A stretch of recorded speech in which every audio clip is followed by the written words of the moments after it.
Hi, I'm John Benoit here with the video extra for all the folks coming out to hear the Vivo Chamber Players screening of Charlie Chaplin's silent comedy, The Rink.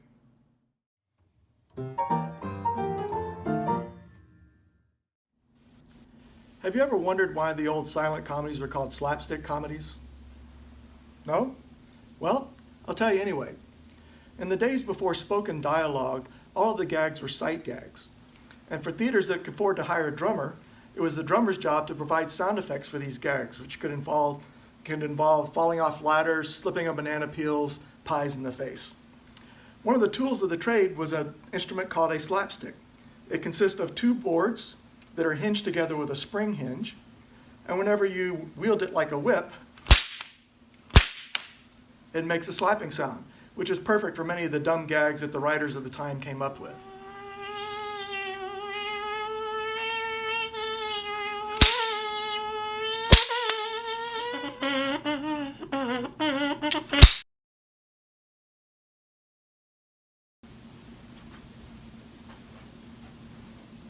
Percussionists would use a variety of instruments to create their sound effects. Some were ordinary instruments that might be used in other contexts, like the woodblock or the ratchet. If the movie took place in Spain, maybe you use castanets. Or if it took place in the Far East, perhaps prayer bells. Many of the sounds that were employed were sounds from ordinary life. For instance, desk bells or doorbells. Or if it was a fight, you might use a large brass bell. Of course, telephone sounds were always popular. And sounds from the streets, such as police whistles,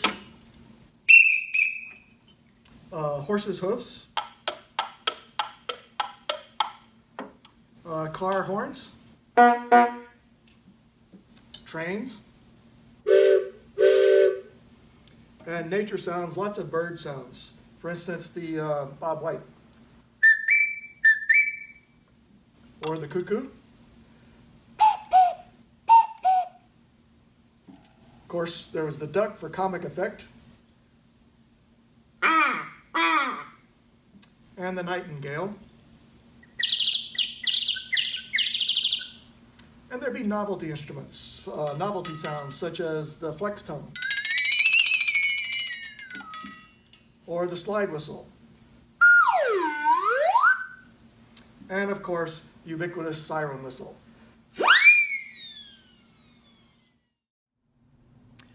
Have you ever wondered why a drum set is sometimes called a trap set? No? Well, I'll tell you anyway. Back in the days of the theater drummers, all of their sound effects were sometimes called contraptions. And these contraptions were placed on a table that was mounted on top of the bass drum, where it would be easier for the drummer to reach. And over time, the contraptions, the name got shortened to be called traps, and the table was a trap table. That table is no longer part of a drum kit, but to this day, we still refer to a drum set sometimes as a trap set. Now, the drummers themselves are also called contraptionists because they would oftentimes invent their own sound effects. I did that earlier in this video. The fly sound that you heard is one that I created myself. I used a cornet mouthpiece, a little bit of plastic tubing, and a kazoo. And I discovered if I place my fingers over the instrument, over the end of the kazoo just right, I can create kind of a fly sound.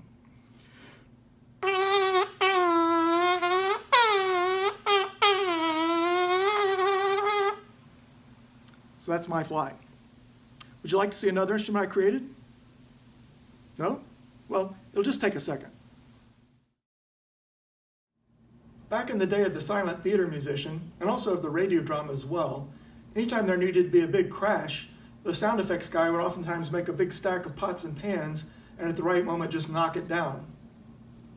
In the soundtrack that I wrote for the Charlie Chaplin's The Rink, there are actually 3 crashes. So the idea of stacking up pots and pans didn't make sense because there wouldn't be time to reset. In addition, one of the crashes is much longer than the other 2, and so needed a way to be able to control the duration of the crash. So I came up with this invention. It consists of a bunch of pots and pans that are chained to the central pole. They're sitting on a base. The legs of the base are springs, so it bounces. And the platform on which it's sitting is not attached to the platform, also bounces for extra clutter. And when the right moment comes for the crash, player can play it with one hand. It makes lots of noise.